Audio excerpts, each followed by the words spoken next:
you look, there's a transcript of that call, Judge. It's Exhibit 15. Yes. Okay?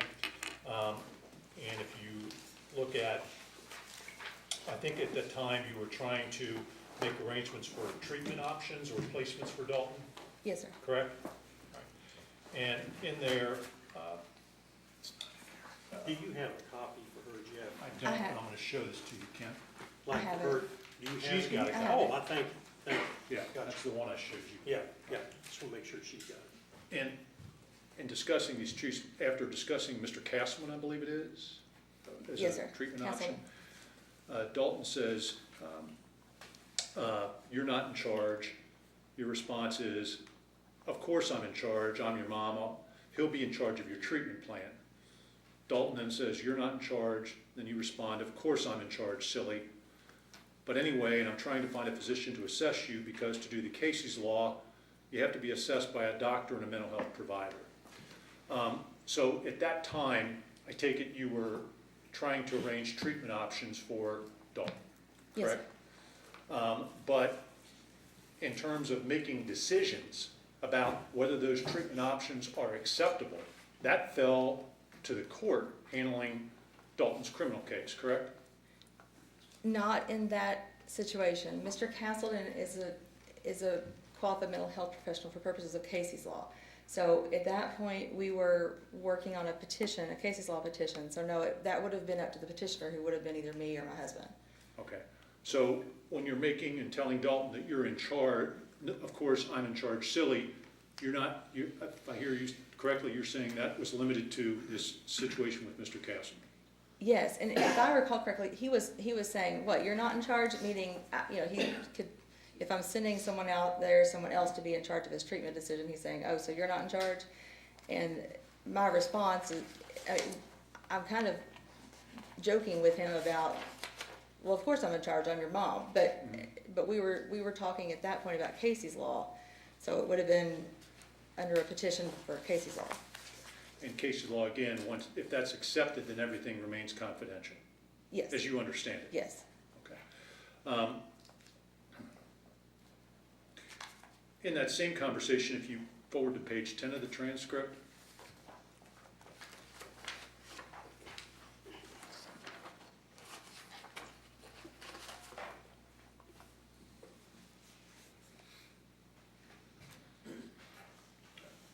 and Dalton says, you already sound like you've made your decision, so there's no point in talking about it because you've already going to decide that you want me to stay longer.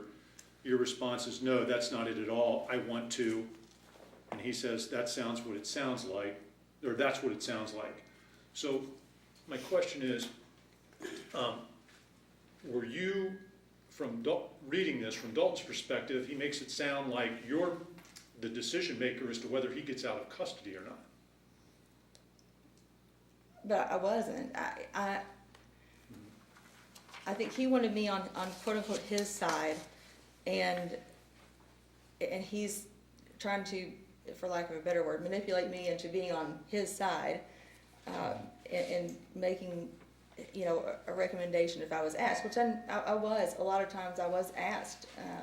One time they asked me to testify in court on what I thought Dalton needed and what I thought the treatment recommendations would be. And did you have any concerns, as knowing you were the sitting family court judge, that by telling Dalton that you're in charge, and that in responding to his question about whether or not he should stay in jail longer or not, did you have any concerns about how that could be interpreted by a member of the public? At that point, no, I didn't. It never would have occurred to me that somebody, and it should have, but it never occurred to me that somebody would go and get my recorded conversations with my son. Now, it should have, I agree. Okay. And you acknowledge that these jail calls are a matter of public record, that John Doe, Jane Doe citizen can make an open records request and get these recorded phone calls that take place in these jails. Yes. Now, I want to move to a different topic. I want to move forward a couple of days to October 26, 2017. And do you recall that conversation by chance? And this one we're going to play, okay? We have to play this one. Do you recall that specifically? I don't. All right, and this is the one where, to orient the commission and you, this is where you and Dalton have a discussion about his cell phone, its possession, being in the possession of law enforcement, and deleting evidence off that phone. So let's, this is exhibit number 5, I believe, right, Joe? Yes. Exhibit number 5 for the record, and we do want to play this, and then we're going to have some follow-up questions to understand what was going through your head at the time.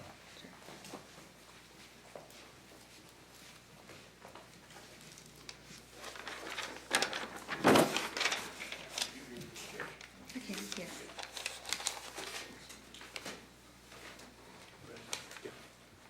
Ready, Mr. Chairman, we'll play that. Yes, please.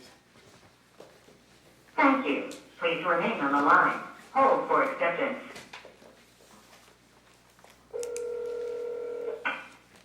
This is a prepaid call from. Your call has been accepted. Hey, it's you. It is me. So you're pretending you're me talking to Alex? Yeah. Trying to He figure said out- he knew. Oh, no, not at all. And no. But he said, I knew it was you all along. I was like, right, sure you did. Yeah, I tried to delete everything before the calls got my phone. Yeah, you weren't successful. I don't know what you speak of. Mm-hmm. You should probably just like delete my Facebook altogether again for the 50th time. Mm.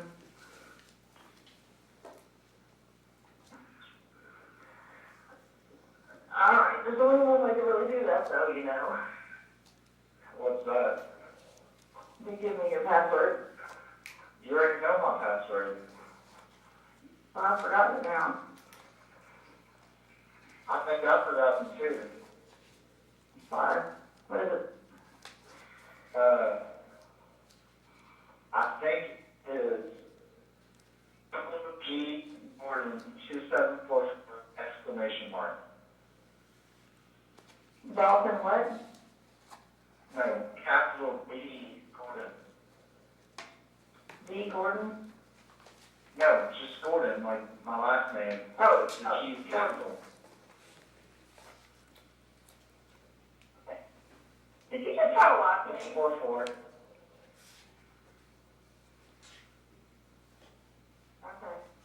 And then an exclamation mark.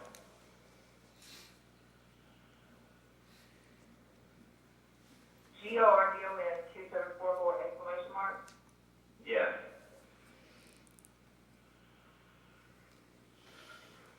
So you don't have access to my messenger, but you do?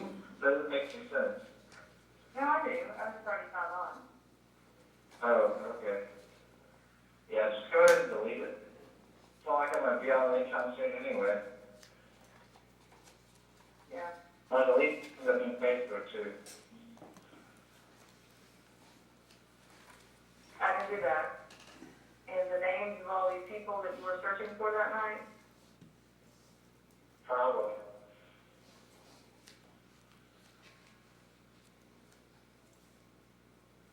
I can do that. It doesn't do any good if you go through the same thing over again now. I'm playing. I mean, I'll eventually open my Facebook account. I'm not gonna keep it closed forever. That's not what I'm talking about. I don't know what you mean. I'm working on that.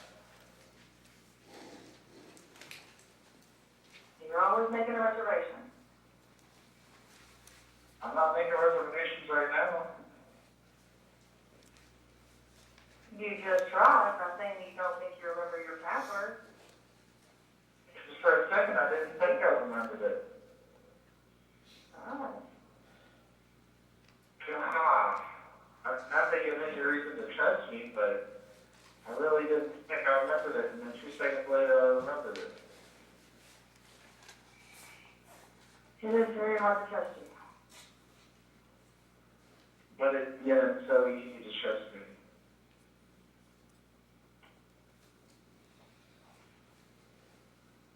Oh, the contradiction.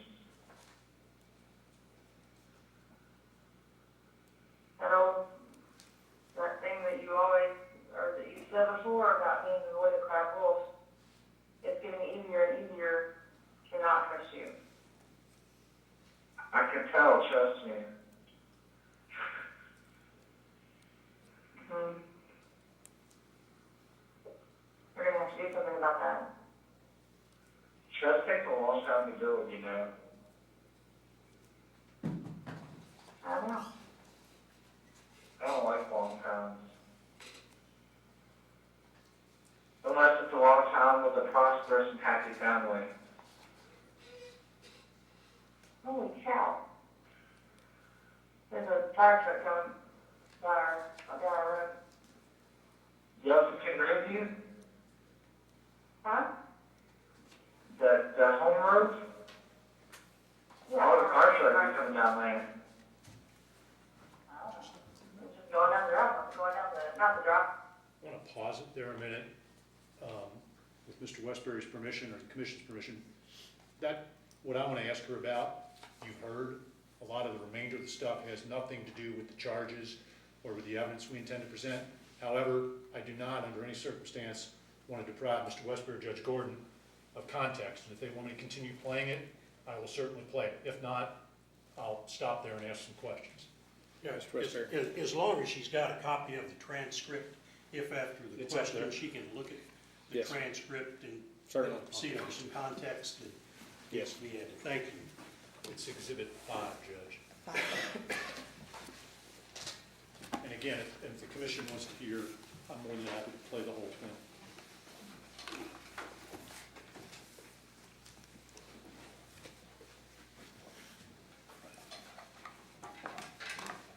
So,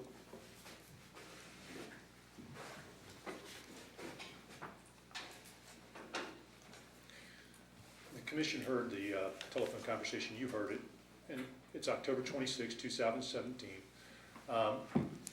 You're talking with Dalton, and he tells you the cops, you know, he says, I tried to delete everything before the cops got my phone.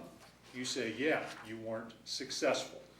So is it fair for me to assume that at that point, you knew that law enforcement had possession of Dalton's phone? I think at that point, you know, they may have handed him the phone, or he may have handed them the phone, and then it was given back to me because it was one of the younger children's phones. But at some point, law enforcement had it. But I must have had it back by that point because they were, people were messaging me on that phone.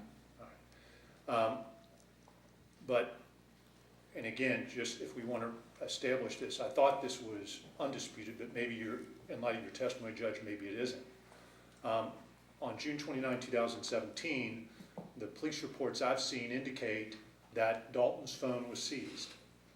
Oh, I don't, it may have been, but I'm not aware of whether it would have been or not, but I must have had the phone back by that point, because if I was getting calls or messages on that phone, I would have Okay, had the phone.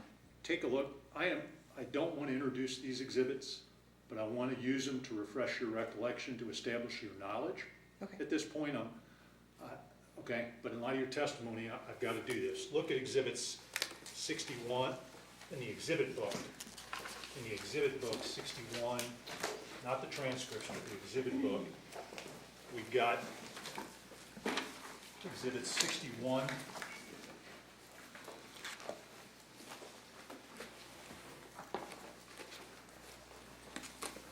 Which is a JC3, and exhibit 62, which is a Kentucky State Police report.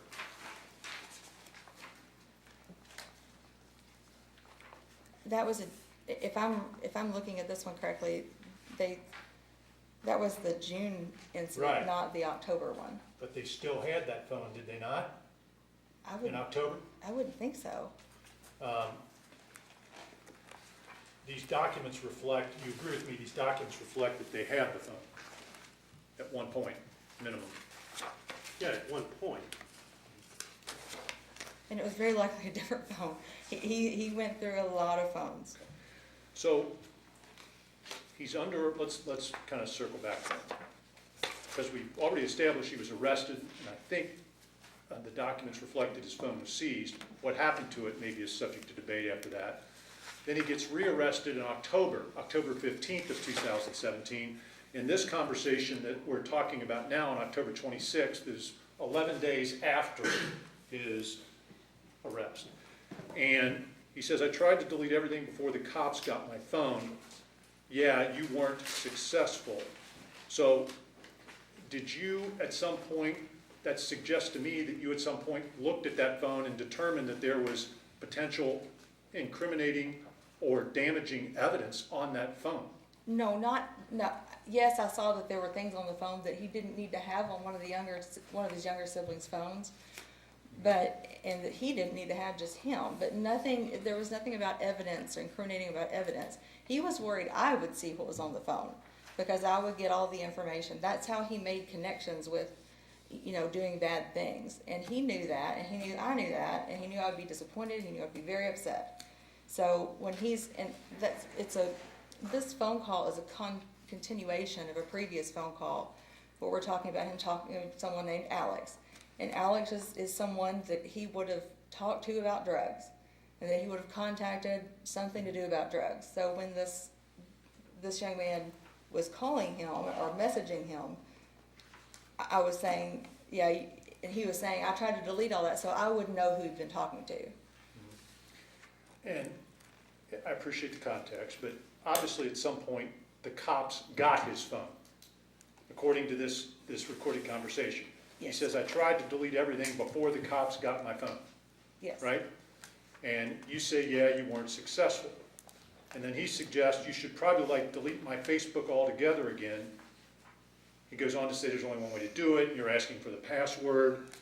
Then he also talks about deleting Messenger and content on his phone from Messenger, in addition to Facebook. And you say, I can do that. And the names of all these people you were searching for that night. And he says, probably, and you say, yeah, I can do that. So, and again, recognizing you're the family court judge, not just Dalton's mom. You're having a conversation with someone who's under arrest, whose phone has been at one point taken by law enforcement, and you're talking about deleting content from that phone when those criminal charges against your son are still pending. Does that raise any concerns in your eyes as a judge? At that point in time, it would have never occurred to me that was it could be taken out of context like that, because obviously I had the phone back. It was not, usually he would just take one of his younger siblings' phones and have all these contacts. But his fear was me getting it, not law enforcement, because every time I had any indication he'd done something illegal, Mm-hmm. I would call it into Crime Stoppers, or I would let law enforcement know. And he knows that. He very well knows that I do that. And do you agree with me, though, that someone listening to this and seeing these words as on the transcript, it would be reasonable for them to draw a conclusion that you're involved in removing content, deleting evidence that might be relevant to a criminal case that's pending? Well, I'll object to the form of the question. Would you restate that, please? Sure. As a judge, you have to be concerned not only about the appearance, you have to be concerned about acting in an ethical manner, maintaining integrity, independence of the judiciary. You have to avoid acts of impropriety, and you also have to avoid the appearance of impropriety, correct? Yes, You sir. agree with those general principles, right? Yes, sir. And the reason you have to do that is because if you abide by those principles, you establish public confidence in the judiciary. And people can believe that what courts are doing are fair and impartial and doing justice, right? Yes, sir.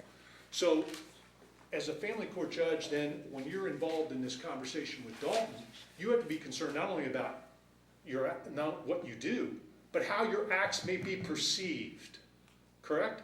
Yes, sir. All right. So did you have any concern at the time that by engaging in this conversation with Dalton about deleting content from his phone while he's under arrest, a phone that the cops had at one point, that could be perceived by your public as impacting your ability to be a fair, impartial judge and attacking your integrity? Objection, it's been asked and answered. I believe that final question does need to be answered. If you could, Judge Gordon. you said at that time. At that time, no, it didn't. It did not occur to me, and I understand in reading the transcript and listening to it that, you know, I understand why it wouldn't have occurred to me, because I was doing the opposite, if anything, of what at this point in time is being portrayed. He was not worried about law enforcement getting the information. He was worried about me getting the information. Right. And and because they've already given the phone to me because it belonged to one of his younger siblings, it wouldn't have occurred to me. And if that was a mistake, then I apologize, but it wouldn't have occurred to me. If you had his password, then there were a couple of different ways you could remove the content from Dalton's phone. As I understand it, and is this proceeding will make sure I'm no techie, okay? But you could have, if you had physical possession of the phone, you could use the password, just go in and delete, right? Yes. But if you didn't have physical possession, but you had his password, then you could go onto the cloud, you could use another device to go in and delete content, correct? I could, yes. Yeah. So if you've got his password, and if the state police or law enforcement still have the phone from the June 29 arrest, you could have gone in and deleted that content as well. I'm not saying you did, I'm saying you could have. It's possibly, I'm not gonna say whether I could or couldn't, because he always put the two-factor identification, so if I didn't have the physical phone, I wouldn't have been able to. He has that two-factor identification thing where even if I had the password on my phone, it would, whenever you signed in, it would send a text to his, whatever phone he was using, because he didn't want me seeing what he was doing. Okay? Okay. But it's possible, yes. Let's move forward then, because there's another conversation about the content of the phone and your deleting of content from Dalton's phone. And that was on January 21 of 2018.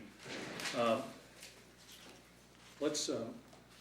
think we need to play that as well, at least a brief part of it. Mr. Chairman, with your permission, we're going to pull it out and try. This one is Exhibit 6 for the record, January 21, 2018.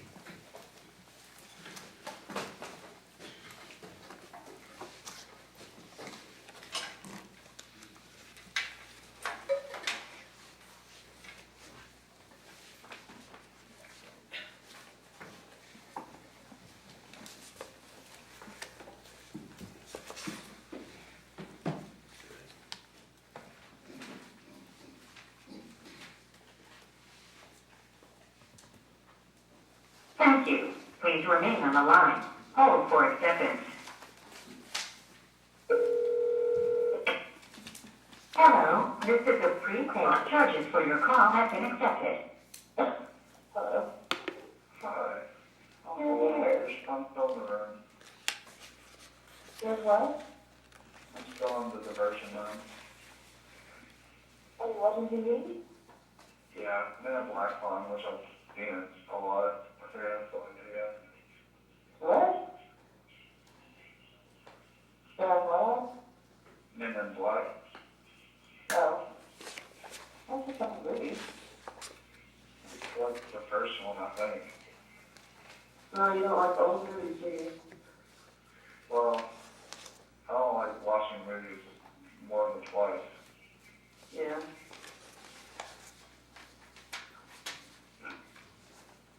I'd rather watching movies period, because I can't finish a movie. That's true. Books in jail. What? At least I finish books in jail. Yes, that is true. I mean, I finish them on the outside, but I like to put them down and some new ones. Yeah.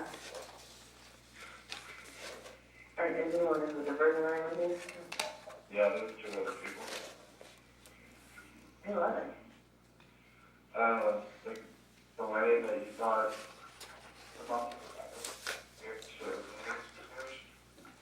What? the guy that was talking about the other day, and I said he's been here for 3 years, and you're like, no, it's been here for 3 months. Well, it's parole dates in the month you said, so actually he has been there for 3 years. Okay. And then some guy who just got intake.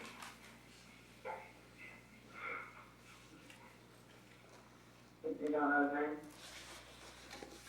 I didn't talk to him.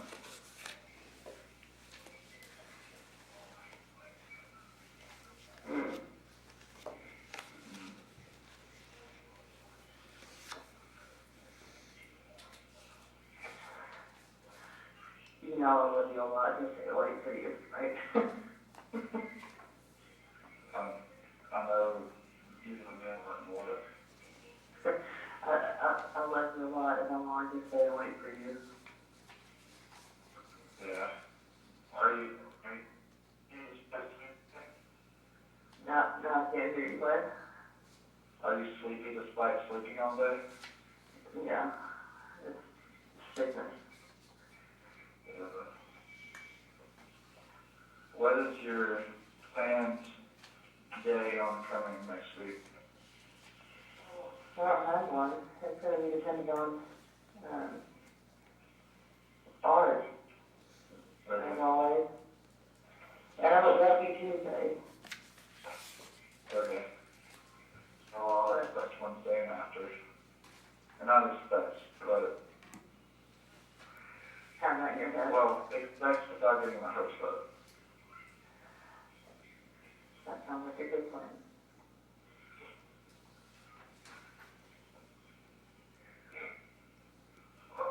I guess if it's closer to the end of the week, it'll make the last few days go easier anyway. Yeah. And if I do it, get out, leave on Wednesday, then you're gonna try to come on Monday or Tuesday, right? Yeah. Yeah, I can't tell them because what they do, I don't know, I saw it to Jack once. Oh, yeah, that's right. But you better call me on my birthday if I don't come out there. I might be there. I might be there, well, I'm not going till the afternoon because I'm trying to schedule it where I wouldn't have to miss court. We'll do our best to get you on the 29th. Yeah. Well, I will, you won't, because you want me to ask. Yep. But the only thing I'm a little concerned about is that Clay will be, well, I don't want to say it out loud, but he won't remember everything I tell him, and then he won't relay the facts like I want him to relay them, and then I won't get out because of the miscommunication.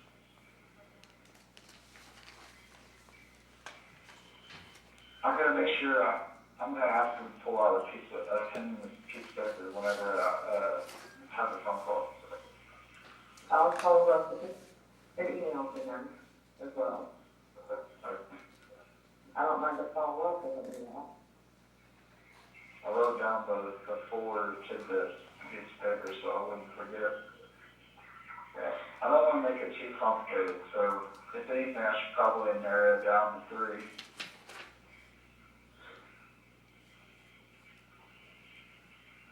I'm gonna, instead of saying that the 2 days really isn't a big difference, I'm gonna cut that one out and still use that it's the birthday, as the appointment and the indictment, or not indictment, the grand jury convenes fairly shortly after I get out. I think that's a, oh geez, I just thought about being there, but she can be alone.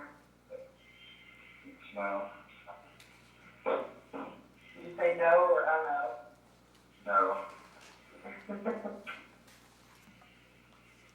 The 4th one is insubstantial enough to add something for them to consider. 2 days I really agree. isn't. Alright. I don't have to explain it, you get it. Because you don't have to explain that. Everybody knows the 2 days is 2 days. Yeah. I think that's good. Very wise. Whatever. Are you brushing your teeth? Yeah. How once to twice a day. Okay. Why? Why did you think I'm not brushing my teeth? I'm brushing my teeth and then it just occurs to me, I don't know if you don't take a shower, when do you have access to things to brush your teeth? I have all my hygiene products in my room. I mean, if I miss a night of shower, then I'll still wash my armpits and stuff. Oh, okay. Everything's kept in the cell, so, yeah, I brush my teeth and all that good stuff.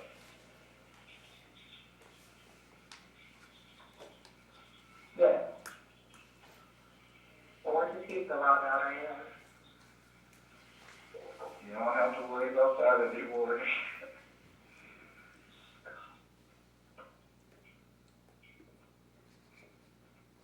you're a pain in the butt, you know what?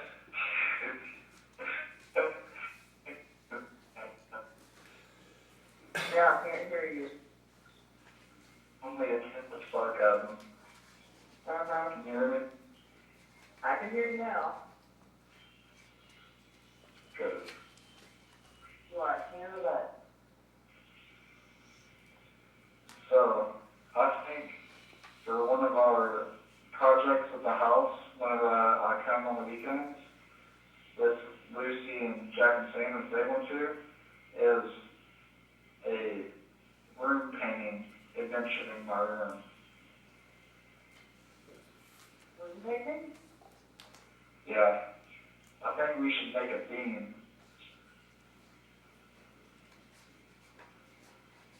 That's what Maybe not even room painting, but room theming.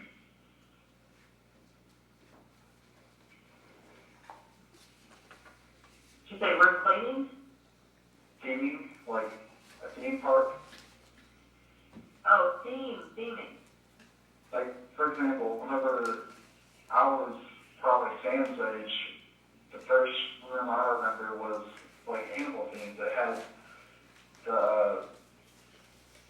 these antiques that there was a giraffe, and it was made out of some kind of paper mache, and it wasn't wallpaper. I don't know if it was painted or what, but all the colors matched like a Saharan outback adventure.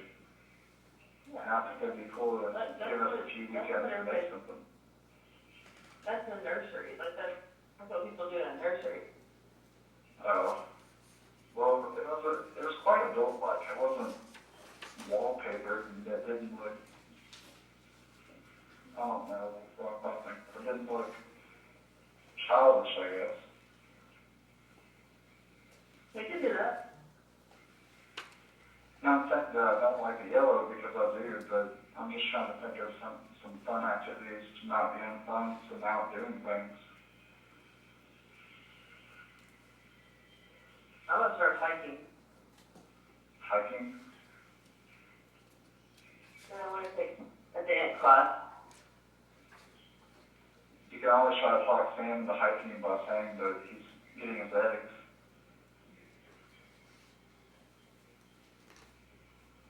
Wait, what about being in bed? He's getting his eggs. He's walking his eggs for Pokemon.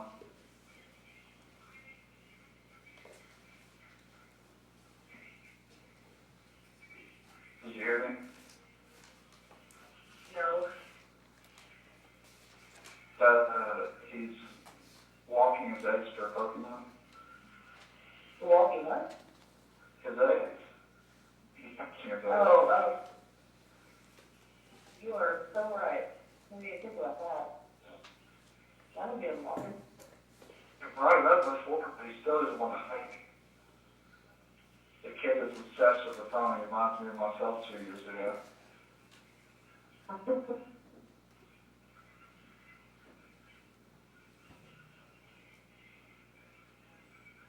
I pretty much broke my phone habit. I suppose so. Because The only time I get on it is whenever you're asleep, whenever I get home early in the morning.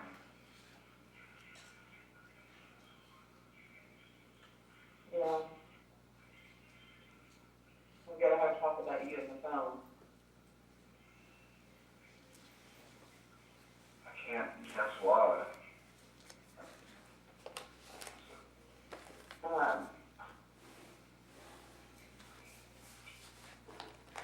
need to clean up. I need to clean up one thing, your photos or something.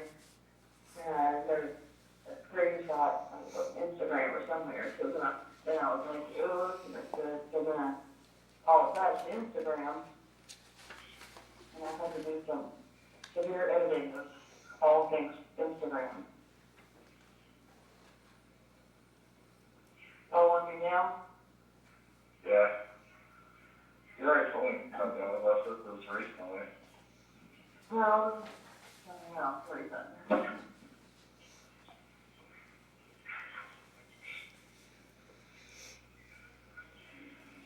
In terms of the, Not any better, but they're legally published books.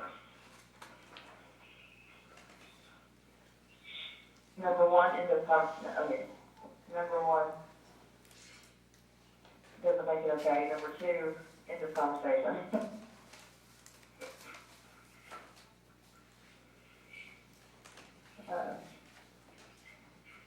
I'm sorry. That's right. This call will be terminated in 2 minutes. All right, Judge. Yeah, let's move that out of your way so we won't have to play any more calls for a while.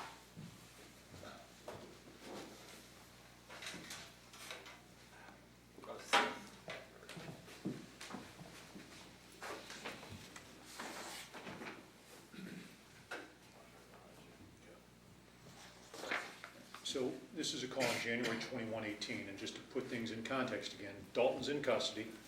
He's not yet been, he's indicted by a grand jury in February, so maybe 2 or 3 weeks after this call, he's indicted. So while you're having this conversation, you, at the very end, you start talking about his phone again. And you say, don't talk about you and the phone. He says, I can't, guess why. Well, that's what the transcript says, actually. It says, we need to talk about the phone. It doesn't say, don't talk about the phone. Okay, okay. You agree with me, you're talking about the phone, and you agree with me, you're telling him that you went in to clean it up. Yes, Okay. And you said you noticed a screenshot on Instagram or somewhere, and you said, this isn't good. And then you went ahead and you did some editing and deleting at that point. Why did you do that?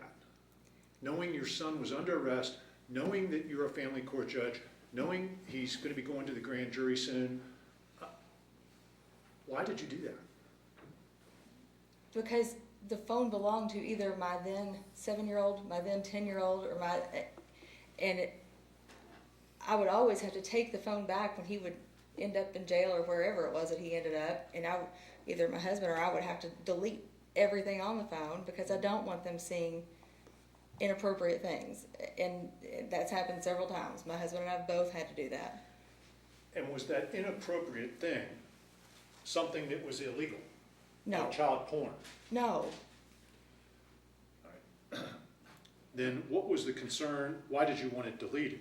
What was, without getting into specifics, well, maybe we need to get into specifics. What do you call what you deleted? Pictures of naked people. All right. Did you tell Mr. Wilkie, who was defending Dalton, that you were deleting things off Dalton's phone? I may have at one point. Again, it was a recurrent issue that we had to either reset or redo his phone or delete a bunch on his phone because it was not appropriate to give it back to the younger kids. And Objection to one point, just all due respect. Objection deleting from Dalton's phone. As I understand the testimony, the phone belonged, if I got this right, to one of the other kids, the Yes. 7 to 10-year-old. Yes, all right, so if it belonged to one of the kids, but Dalton apparently had access to it because Dalton's content was on it, right?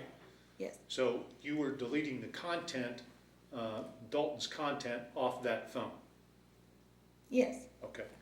And did you ever think at that point, maybe I should divorce myself from this and since I'm the family court judge, and have these issues handled by somebody else.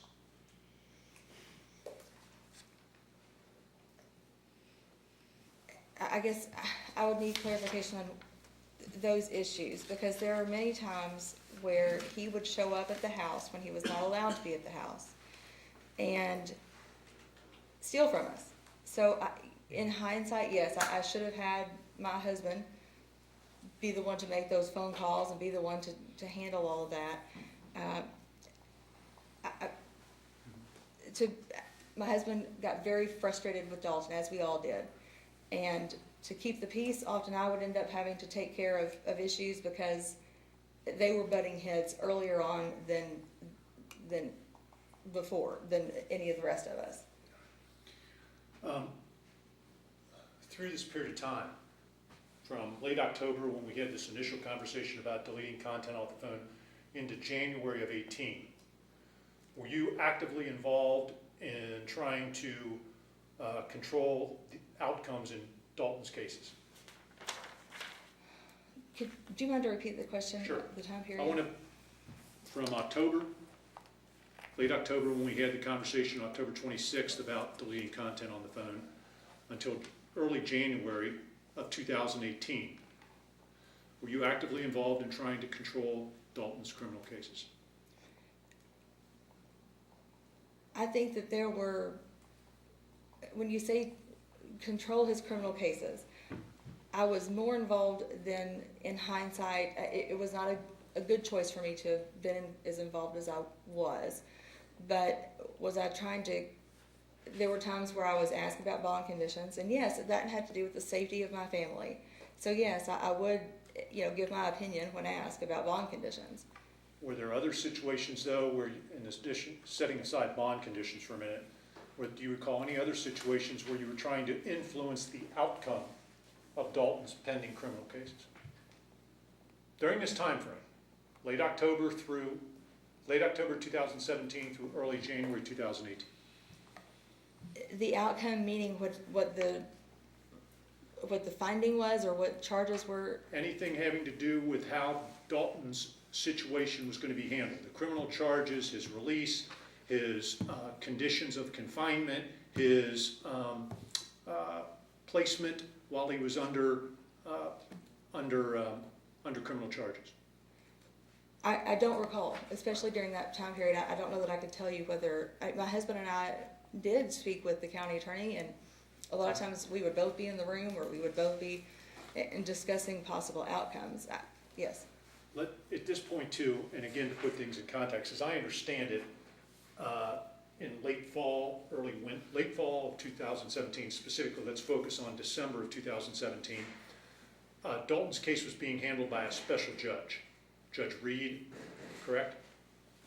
Time periods are going to be difficult, but that sounds right. All right.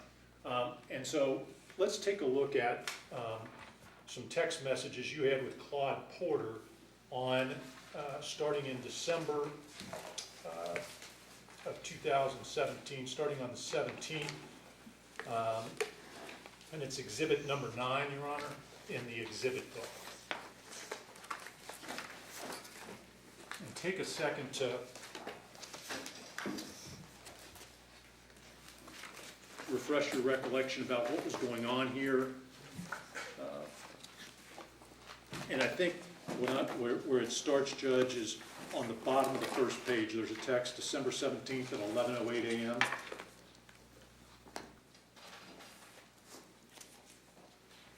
And then it continues on for the next several pages.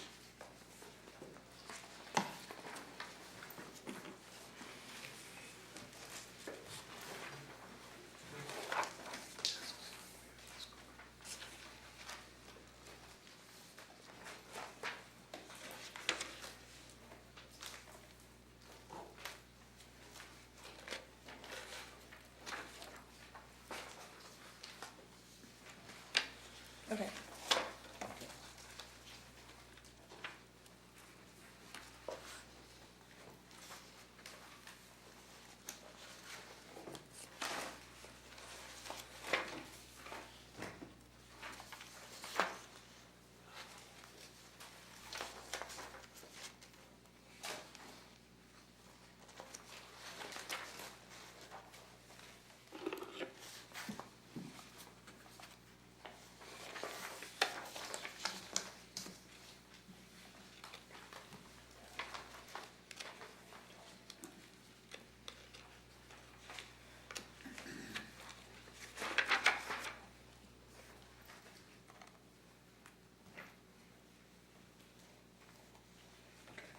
you had an opportunity to kind of scan those and refresh your recollection about what was going on here? Yes, sir. Okay, so as I understand it from these text messages on December 17th, 2018, you're notifying Mr. Porter, the county attorney, that Dalton had messed up.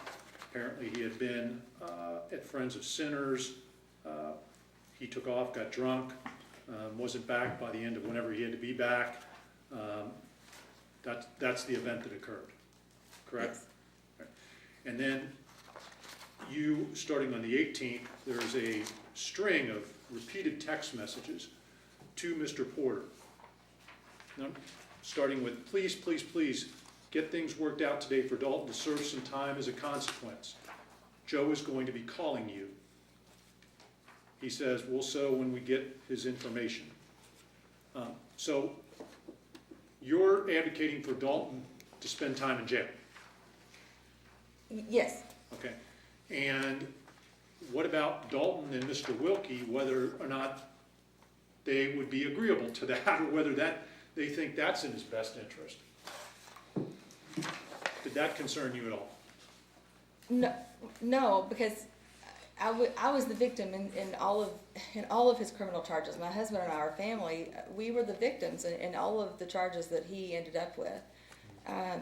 So in this particular situation, what happened is Joe Welsh said, what I would like to see happen is what we do in a lot of cases, is what he told me, is they do in a lot of cases where he'll take somebody, and then if they mess up, he just contacts the county attorney or contacts law enforcement or county attorney and says, hey, so-and-so messed up, giving you a heads up, I need a warrant for noncompliance, an FTC.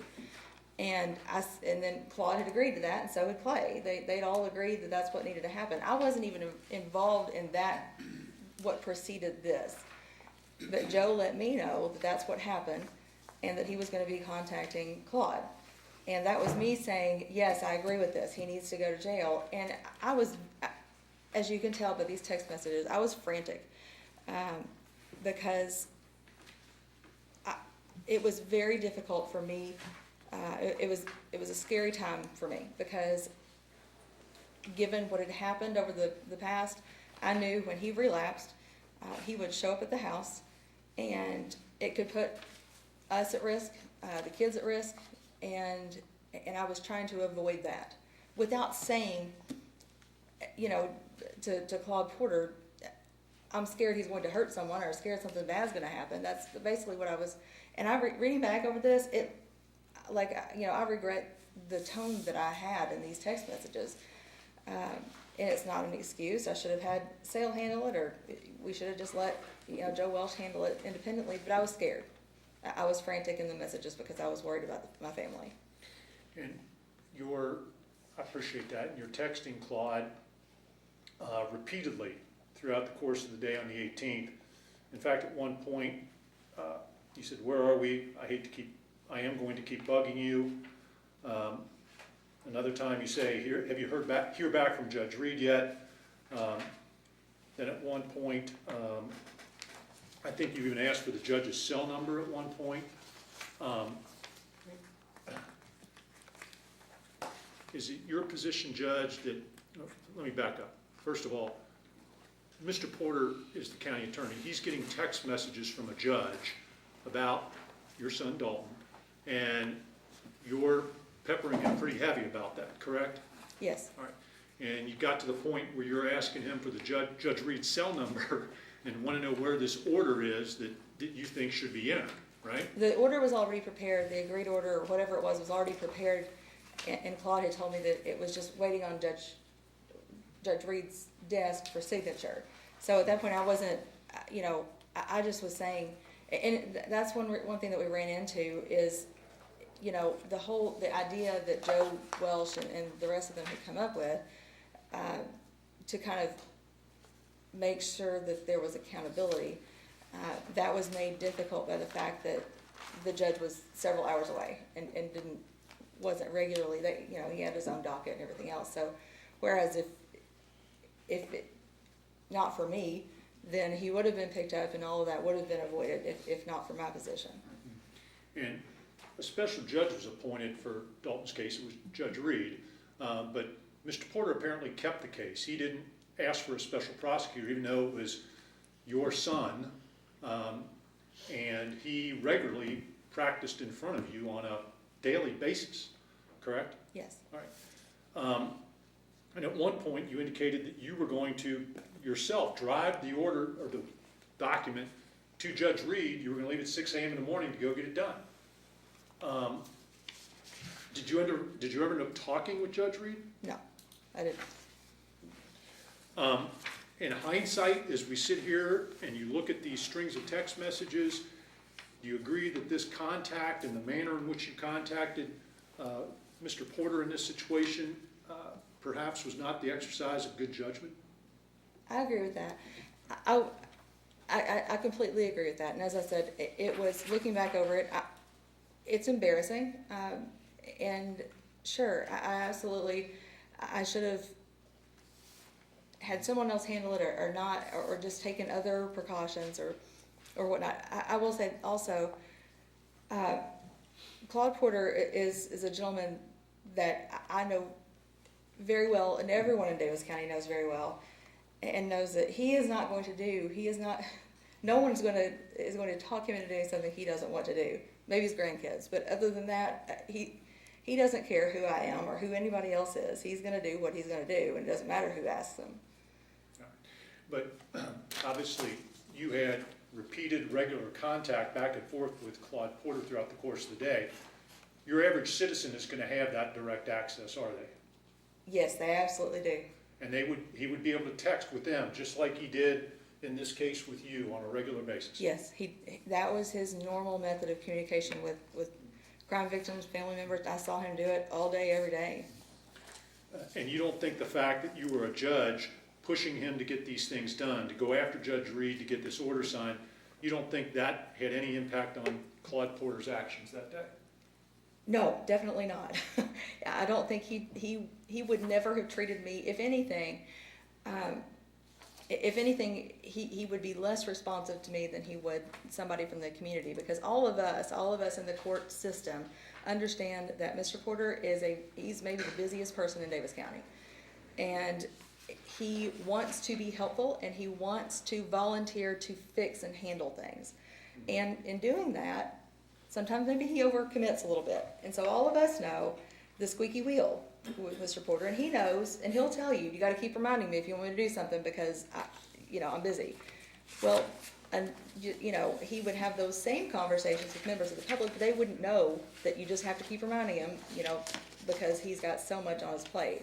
So that was a little bit more of context. It doesn't mean that I shouldn't have handled it differently, but just a little context. That's who Claude Porter is.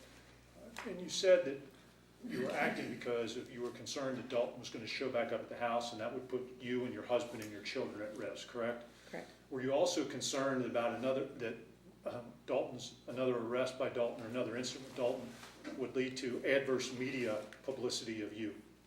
No. Take a look at the 1, 2, 3, 4, I think it's the 6th page of Exhibit 9 in this string of text messages that were taking place on the 18th of December 2017. Are they numbered? They're not numbered, but it's The very bottom of the page 70 at the bottom, Kent, this one. Okay. If you look at the bottom, page 70 of something. Okay. And you indicated here, Judge, and you know exactly what happens if I call law enforcement and have him arrested for trespassing. Jim Mays plasters our faces and names all over the paper again.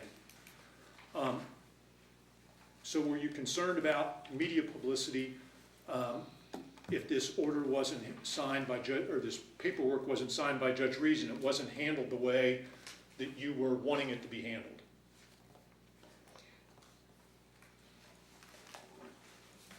Could you repeat that question? Sure.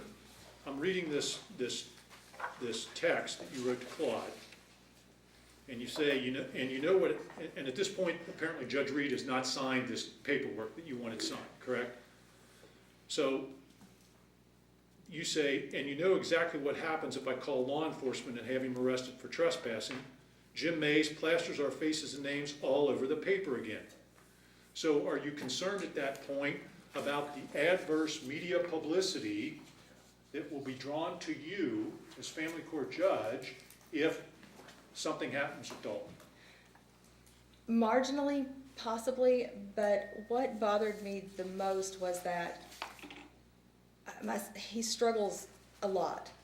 And a lot of his private life, his mental illnesses, his addiction, a lot of that ends up very public, where if his mother was anyone else, it wouldn't be. So, and eventually, he wanted to live in Davis County, and eventually, I mean, we all hoped that he would get to the point that he would be a functioning member of our community, and that's made difficult when every aspect of his life is made public, not because it would have otherwise been, but because of me. All right. But that goes with the territory when you run for family court judge and you serve in that position, just like it goes with the territory for anyone who's a judge or an elected official in the county, correct? Correct, and that is, but one reason that Joe Welch does things the way that he does, and you'd have to speak with him about it, but is because we know that addicts are going to mess up. We know people with mental illness are going to mess up. That's in my court, it's just in anyone's court. So we try to put things in place. We try to put resources in place. We try to put, orders in place to where we can steer them toward the right decisions, and kind of help them remove obstacles to them making right decisions. So his request, Joe's request, was to include something in there about, him doing an affidavit for noncompliance, and that then he's arrested on an FTC and goes back to jail and sobers up and then goes back, as opposed to him not going back and ending up dead or ending up with new charges that make things more serious for him. Okay. At one point after this repeated barrage of texts, did Claude Porter think maybe you crossed the line? If you look at the bottom of that same page, he tells you, understand what you think is best. I think you're making a mistake. Be the judge. So Yeah. How did you interpret that? I think he was, he's almost like a father figure to me. So, yes, I can see where he would say something like, separate yourself and I think I respect him. I listen to him. And like I said, I wouldn't do this again. I understand in hindsight, I was frantic and I let my emotions in the moment and the fear that I had for myself and my family and from, including Dalton. I let that make me frantic about getting something done. And related to that, if you turn to the last page of that strand of text messages, I think in the middle of the page, Mr. Porter is letting you know that he has the order signed, and you're asking that it be faxed to you. And then towards the bottom of the page, you say, if you don't seal that order, it will be printed verbatim in the paper. So were you trying to persuade Mr. Porter to seal this order for Dalton? The one that Judge Reed apparently had just signed? No, if you don't seal that order.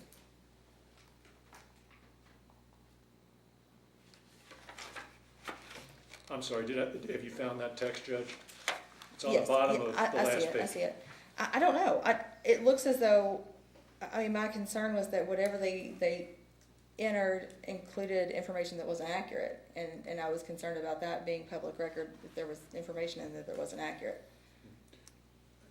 Is it a fair reading of this text message that you didn't want this order to be publicized?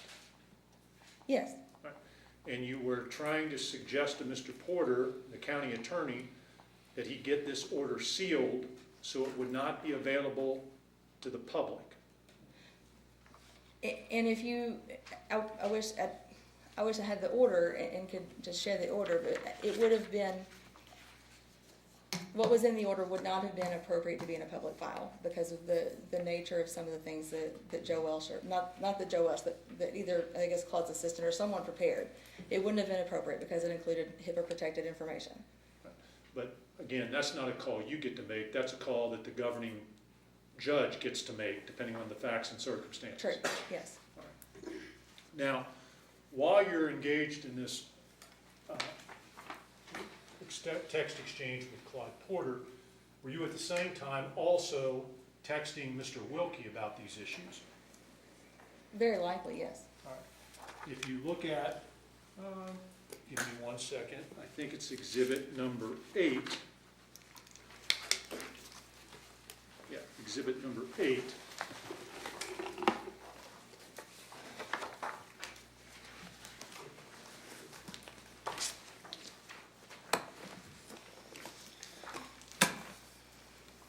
These are text messages with Mr. Wilkie that were produced in response to a subpoena we issued to him. Take a second and just kind of refresh your recollection about those communications, starting on December 17th, and then they go into the early morning hours, I think, of December 19th, 2017. Same time frame as the text with Mr. Porter.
So you get a chance to look at those, Judge? Yes, sir. So you're also texting Clay Wilkie, alerting him to what happened with Dalton's issue with going out and getting drunk, leaving Friends of Sinners, correct? Yes. And when you say in here, it's on the second page, he's back at FOS, Friends of Sinners now, but we need to do something quickly. What do you mean, we need to do something quickly? It's in the text, Judge, at the top of the second page, the text that starts per FOS. Oh, okay.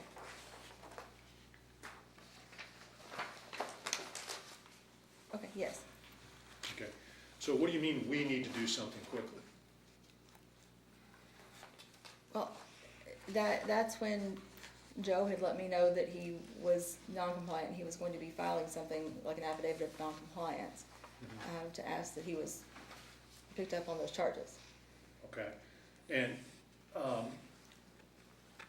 normally, if a resident at Friends of Sinners messes up, the normal process would be for Joe or whoever's running the program to contact law enforcement or the county attorney's office or go down and fill out a FTC, a failure to comply, correct? Yes. But in this case, Joe Welsh is communicating directly with you, right? And he would with anyone, that he would do the same thing with anyone, with any family member who was actively involved. It's a very family-oriented program. They all are. They all ask for buy-in from family members and include the family members in the treatment team meetings. When you, continuing in the text, when you say, this is why I wanted the language in the order that he could go ahead and be picked up without all of this, explain what you meant by that. What do you mean? What language did you want in the order, and who were you communicating that to? If you remember.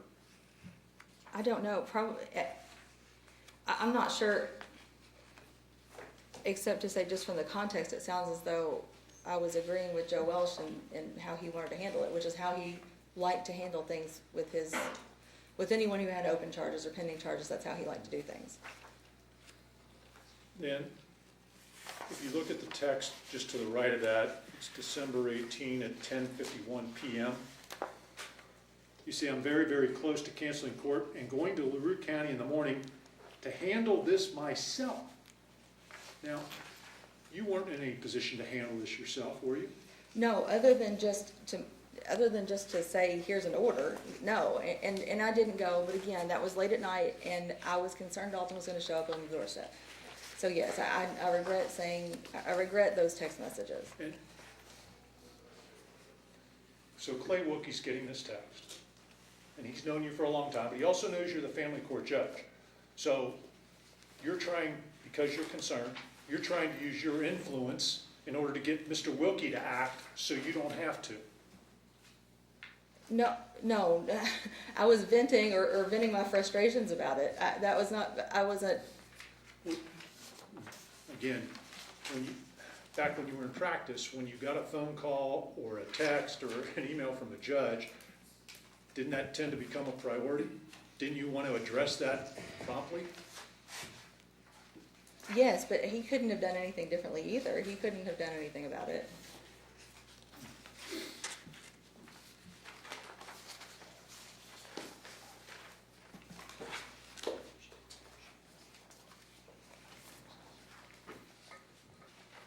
Then turn to the next page.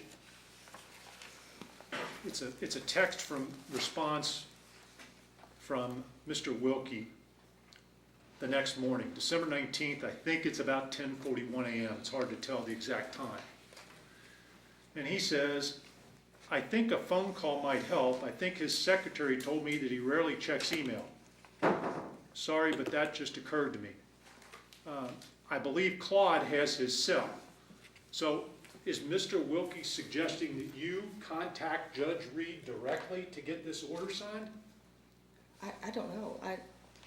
Was that a reasonable interpretation of what he's telling you to do? Or suggesting? I don't know that I would, I'm not sure that I could make that. I don't know if he was saying that he should call, that Claude should call. I don't know that he was suggesting that I call. Well, is a judge more likely to take a phone call from a fellow jurist than they would from somebody else? Possibly, but not with the case in front of them, I would say no. Okay.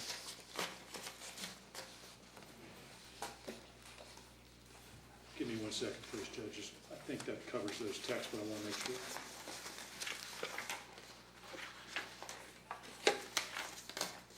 I think that's good. Thank you, Judge. Let's move forward.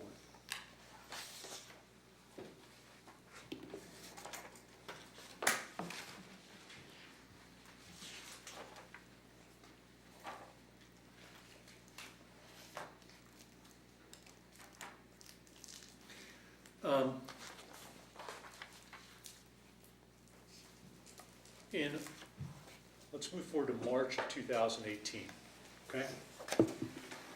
So at this point, as I understand it, Dalton's been indicted. He was indicted in February, mid-February of 2018 for the October 2017 charges. Does that sound roughly correct? If that's what the record shows, then yes, That is I don't. that is what the records show. And at that, I want to focus on March 17th, on a phone call you had with Dalton, okay? And let me show this to your attorney first, and I'll direct you to it, okay? It's Exhibit 14. Oh, maybe not, hold on. Exhibit 16, my apologies, Judge, and to members of the commission. It's Exhibit 16. Give me 1 second to show this to your attorney, please.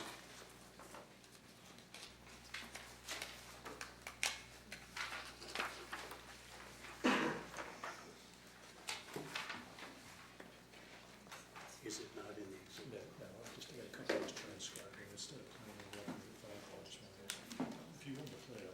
No.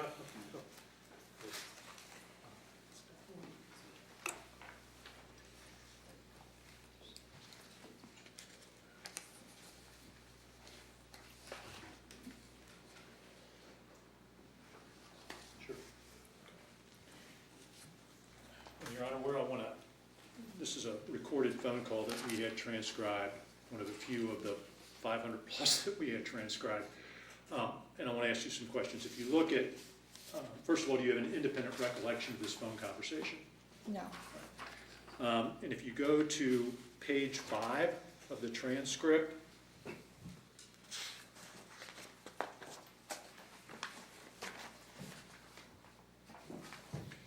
and starting at the, maybe towards the top of the page, you and Dalton are having a discussion about keeping him out of prison, okay? Yes. All right. And you say, can you do me one favor? Your son says maybe. And you say, a favor that if you will just listen to me and sit back and trust me on this, trust me that it's for your benefit, just don't ask questions about it, then it will work out to your benefit if you will just listen to me. He says, and what am I listening about? You go on, there's a couple more exchanges. I think you say you'll get out sooner. So what happened? You couldn't get out sooner. Then here's what I really want to ask you about. At the bottom of the page, starting in line 24. Do you trust me that maybe there is a plan that you don't need to know about and don't need to ask? He says maybe. What plan are you talking about, Judge? Did you have some plan that you were working to get him out of jail? Okay, I do recall this. That was not my plan, and it had nothing to do necessarily with his any pending criminal case. Friends of Sinners, they marched to the beat of their own drum. And Joe Welsh had told me, and this is what they do, again, he said this is what we do a lot. They make their decision about whether someone can come back and be considered compliant based on whether somebody asks them. If they don't ask and they sit there and do their, whatever the sanction is for noncompliance, if they sit there and don't ask to get out, then they'll take them back.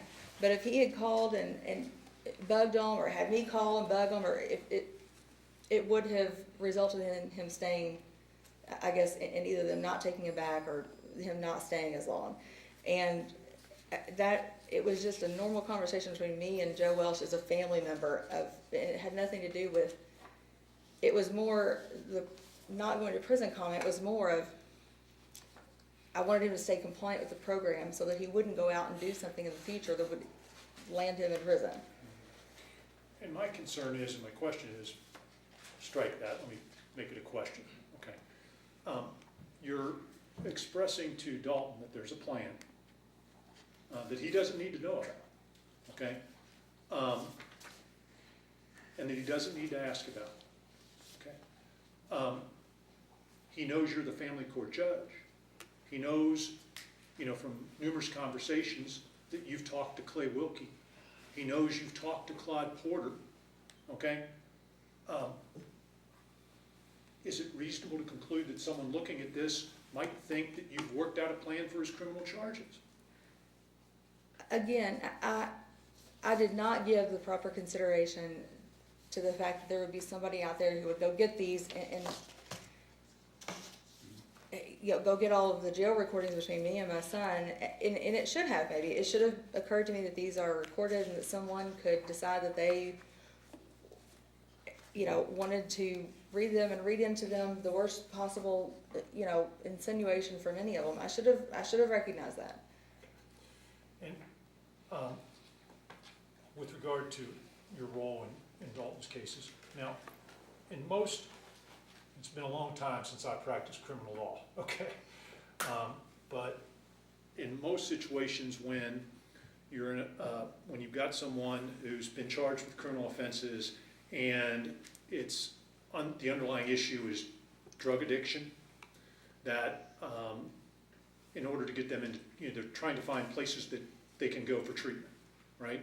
To cure the problem, the underlying problem. So aren't those placements normally suggested by the criminal defense attorney during the course of negotiations, like, hey, I've talked to so-and-so, and they've got a bed available, judge, and we can get him in here on X date. Or the prosecutor might say, we think treatment's appropriate, and there's a bed available at this date at this facility. Is that normally how it works? I do not, I've never practiced criminal law either, but I know in family court, many times, it's as likely, yes, the attorney for whoever it is that we're trying to get into treatment might suggest it, but the family is always, almost 100% of the time involved in those decision-making, in the decision-making process, because a lot of times the attorneys might not know that there are comorbidities that would make, for example, a dual diagnosis treatment place more appropriate than just a strictly substance abuse. And I understand that the family might be consulted about what those treatment options are, and their input might be secured and considered. But were you involved, in contrast to that, were you involved directly in trying to control the placements for Dalton for his treatment?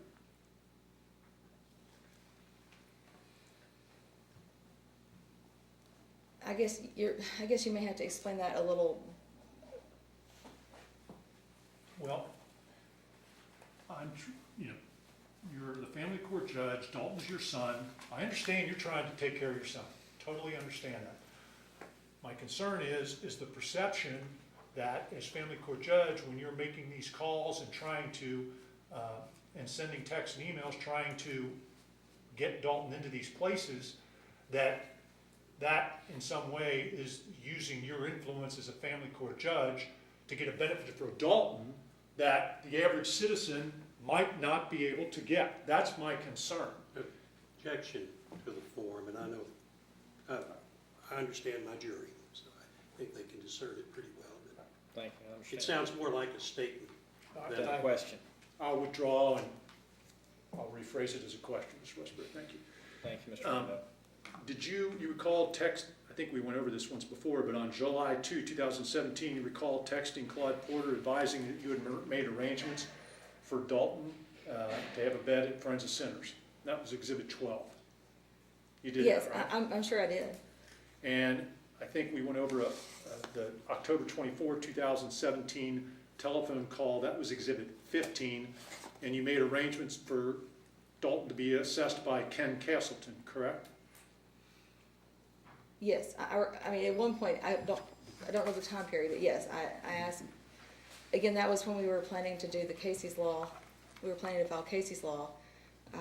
That's why Mr. Castleton would have been involved, because he would be the qualified mental health professional that would be the one doing those. And that is how all of those Casey's Law petitions, the petitioner is the one who has to make all the appointments, make all the arrangements, all of that. And you were in regular communication with Joe Welsh, trying to orchestrate the treatment plans for Dalton, correct? The first time around, yes. All right. In fact, I think just for the record, we've got Exhibit 18, which is a text screenshot. I've got the right one. These are text. That's a screenshot of on page 2 of a text exchange between you and Joe Welsh. It's kind of hard to see without a magnifying glass. My apologies, but that's the way it came to us. But as I drilled down on it, read it, it looks like you're trying to orchestrate the treatment plans for Dalton at Forensic Centers. I don't know that I don't think my Exhibit 18 is the same as yours. Did I submit? Judge, it's entirely possible that I could have Yeah, I messed don't up the see that. exhibit numbers, but I thought it was 18. I don't know. Isn't it 18? Is that the call This transcript? one You got doesn't, the call transcripts or the exhibits? this one is missing an 18 tab. It is? Let me just, Oh, you're on the second page of it. Okay. maybe in photocopying, we did cut a lot of trees down. It's possible we missed a bit. It's the page number 51 of 248 on the bottom right of what you're talking about, Mr. Mando. Page, yes, Mr. Okay. Chairman. May I approach and show her another Now, copy of if that? it's, This one doesn't have it. I don't know what the difference between these two are. But this one, the second page of Exhibit 18, and this one shows it. Yes. I think if that's the one you're talking about.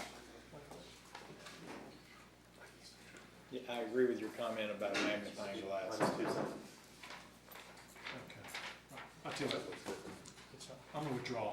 It's minor, I'm gonna withdraw that. We'll move I on. understand.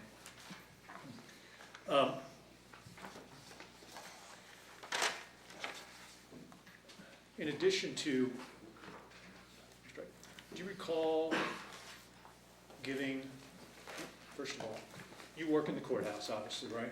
Yes. And you know the personalities of the people you work with. Yes, sir. You know the reputations of the bailiffs that are in the courthouse. Somewhat. In October of 2017, do you recall giving Dalton special insights about how to deal with specific deputies, given their reputations? It's possible. I mean, I could see myself making a comment of, be nice to this person, or, this person if they are having a bad day, just, be nice to them, something of that nature. Okay. And specifically, I think Dalton was, let me find it here, Judge, and orient myself.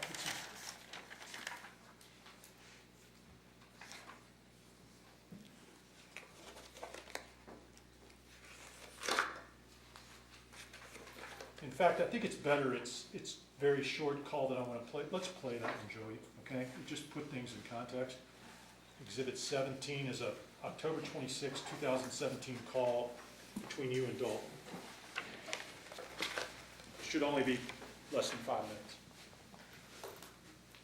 minutes. Thank you. Please remain on the line. Hold for acceptance.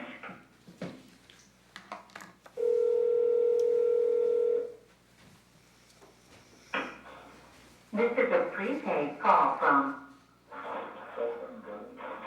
Your call has been accepted. Hello? Hi. Hi, how are you? I was kind of hurt. You came to get the phone after 10.5 days and didn't come to see me. I wasn't allowed to see you. Right? They wouldn't let me see you, would they? What? You wouldn't have let me see you, would they? Why wouldn't they? I don't know. Dang it.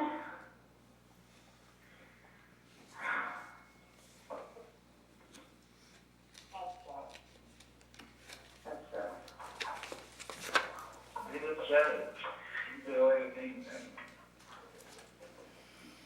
No, I'm not. Just about. I can do anything? Is that what you said? Yeah. Right. If that were true, you wouldn't be where you are right now. I don't do where. If that was true, you wouldn't be where you are right now. Well, I like that one. Oh, Nick came today. I know, I'll be fine.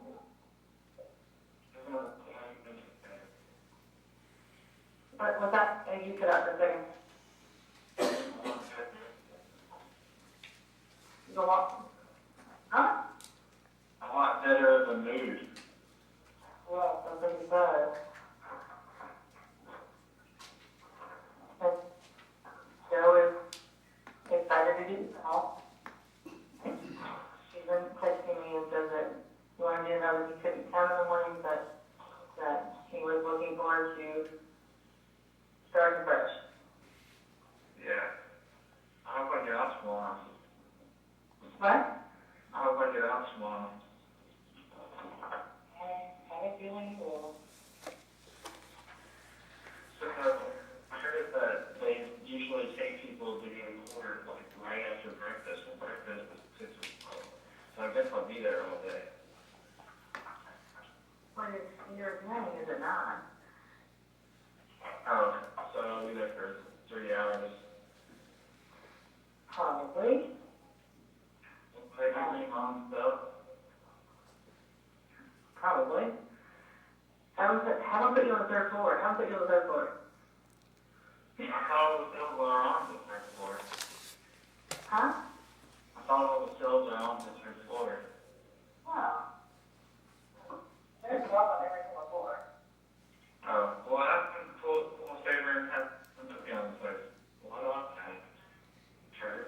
What? Why do I have to ask? I can't ask. I don't know who's gonna be bringing you. Well, I mean, the bailiffs, I don't know if they'll listen to me. I'm trying.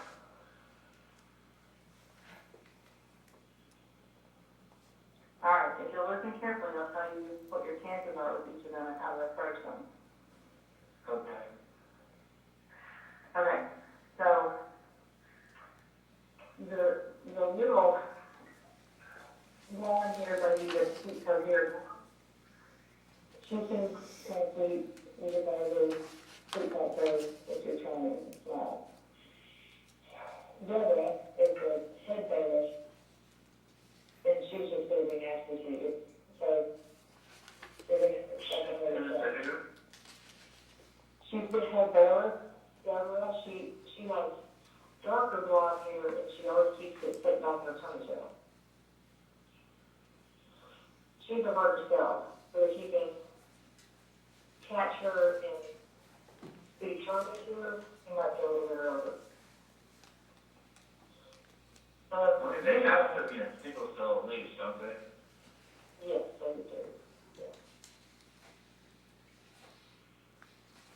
And it's all that, the big, criminal courtroom, hang on. Yeah, I can't think of that. There is a big room. I think you will not be in the big trucking criminal courtroom. I won't be in the big courtroom. No. I'll be in the little courtroom on the fourth floor. Well, yeah, that's the one I was in last time. You were on the fourth? No, you were on the second floor last time, I think. Oh, okay.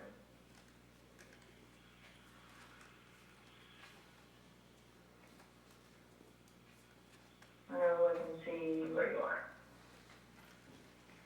And it's at 9 o'clock. It is. And I reset my cases to 8 o'clock and to 10. So I should have from 9 to 10 free. Okay. I don't know if I'm gonna be able to be in the courtroom. I don't know if that's a good plan. I thought you probably have sales going there as my lawyer at least or something. Well, Buddy will definitely be there. I can tell that sales there, but she's there. Watch it. Okay. Yeah. I can, I'm being nice. Oh, Patsy, guess what? What? I saw things with Carl. You saw what? I saw things with Carl Douglas. Oh, how'd you do that? Remember Jay came today? He went to see Carl as well, and Carl asked me, he just like straight up asked me. So what we talked about before was actually true, and I said no, and like apologized for everything, and then one second before. I apologized, and he was like, yeah, Joe pulled me into the office after you ran away, and he was like, just warning, Carl, Dalton has a history of making accusations, and I want you to know that just in case you get caught up in something, I want you to know so you don't get caught up in that. And then he was like, okay, and then he thought about it for a second, and he said he had something to tell him, and that's what he told him, so it's not as bad as what it seems like. Yeah. And Carl said he's been here for 8 days and he's here on technicality because he didn't fill out his paperwork. Oh, that sucks. His friend died? No, he's here on technicality. His paperwork didn't get filled out by the lawyer. That sucks. Did you say his friend died? I thought that's what you said. No.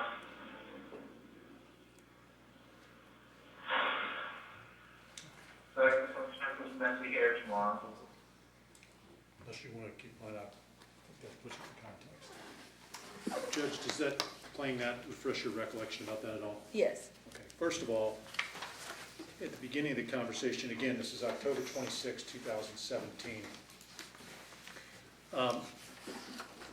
He's, he says, Nick came today. Who is Nick? Nick Martin, he's the assistant executive director at Francis Centers. Okay, that's not Nick Berlew he's referring to. I would think not, Okay. no. Then he says, I hope I get out tomorrow, and you say, I have a feeling you will. Did you receive some inside information that Dalton was going to be released? I don't believe so, just based on what had happened in the past and how long he generally spent every time he messed up. And Okay. Then there's this conversation about him coming to the courthouse the next day and trying to get onto a certain floor. What was the concern there? well, I'm not gonna go and be in the courtroom. Now, Sale has before, but I'm not gonna be in the courtroom when his case is called unless they want me to be, which that's one thing I mentioned in here. In the event that they called me to testify to whether he was compliant or not or whatever, I wanted to be available, but generally I was not in the courtroom. So I wasn't able to see him in the courtroom, so if he was gonna be there and be in the holding cell, I'd come in and say hi, I just, because that's where our elevators are, is where the holding cells are. So I might, stick my head in and say hello. Not stick my head in the cell, just into the area there. You indicated that you didn't know who was going to be bringing him over, but you would check on that. Did you recall checking on that to see who was going to bring him over? No. Then you proceeded to give him some insight on the personalities and demeanors of certain bailiffs. And that's information that you had because you're a judge and they work in your courthouse, right? Probably yes. Okay. And that's information you were providing to Dalton that you had given your position as a family court judge. Sure, I mean, if I was I knew these individuals long before I became a judge, so I think anyone who's in the courtroom or in the courthouse would have the same information, but yes. But you're giving Dalton information that the general public would not have about these bailiffs. Possibly, yes. In order to allow Dalton to get placed in a certain cell on a certain floor, because that's where he wants to be. Yes, he had to be in a cell by himself. So, because of the same reasons that I've mentioned earlier, because of my position, he had to be in a cell by himself. Yes. Did you think there was anything inappropriate, given your role as family court judge, about giving Dalton this information about those bailiffs so that he could end up on a certain floor in a certain cell?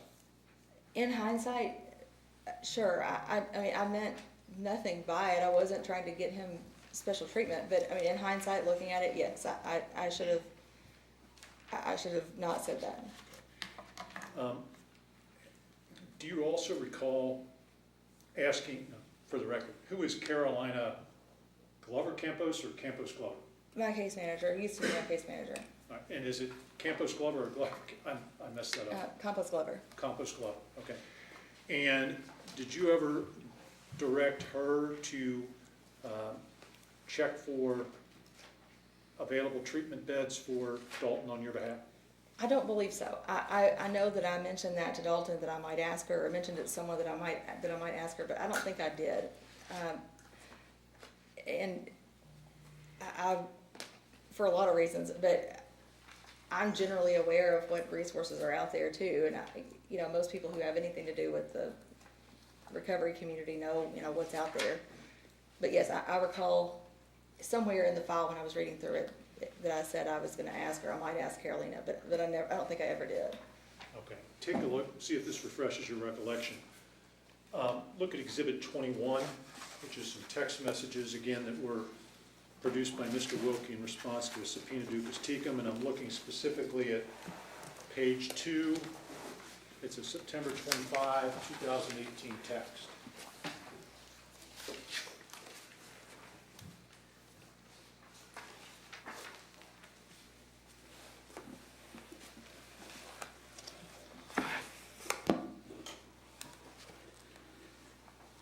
and it's the text at 3:14 PM, Your Honor.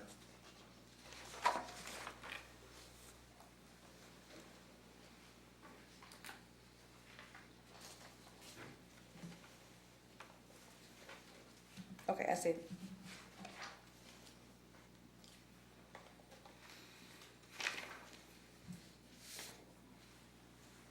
Do you recall that? I recall reading this message, but I don't recall doing that, and I don't know, even if I had asked her, it would have just been a general question of, like the last time you called, because she calls all of these places almost on a daily basis. And so the question, if I ask her any question, it was probably something along the lines of, hey, the last time you called RCD or Recovery Works, you know, do they have a waiting list? You know, I don't recall ever asking her to go call them. So the text message says, the sentence says, so I asked Carolina if she can check on a bed at RCD or Recovery Works. Do you think it's appropriate or inappropriate for a judge to ask his or her staff to check on treatment facilities for a member of the judge's family? Again, I think it's a little taken out of context. She calls those places every single day. And if I asked her about it, it would just be in the context. I don't even know that she would have even known why I was asking. Because I ask her many times on any given day too, like, you know, where's the Mark Center? You know, what places have beds? So I understand that the text is not really very precise about it. And I understand context is everything, and I understand you deal with these facilities and treatment centers on a daily basis, but you're telling Clay Wilkie, defense counsel, that you're having Carolina Glover make those calls to make those checks, right? And so back to my question, do you think it is appropriate for a judge to use court resources to check on treatment facilities for the judge's family members? I would say I could have handled that better if I did. I will say a period of time came, and I don't know precisely when it happened, but I got very tired of being put in the position of asking, you know, Dalton would ask me to call and try to find him a bed. And so after that point, I said, you're gonna make your own calls, and I'm not even going to make that attempt because of the way he manipulated things as well. Just he would manipulate and say, well, you made me go here. You're the one that set this up. And so there came a period of time, probably not long after this happened, that this text message that I've just refused to make any more calls regardless of what he asked me to do. Mr. Chairman, I am at a transition point. I know it's close to noon. I didn't know if you want me to keep going, we are more than happy to keep going, but we are at a topical transition point in my examination of. If it suits Mr. Westbury, I believe the commission, we'd like to try and do a fairly normal break for lunch for about an hour.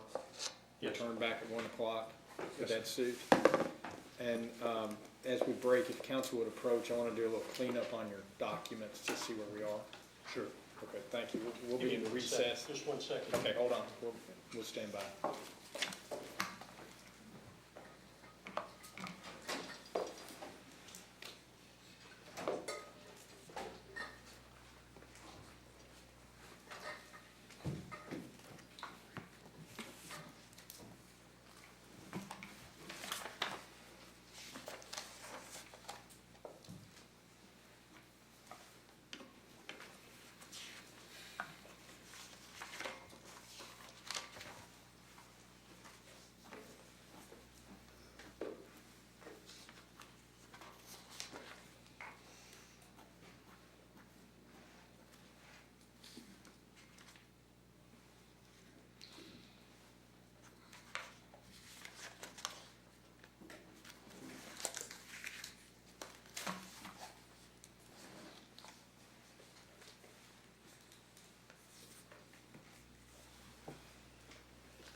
Yes, sir, all good.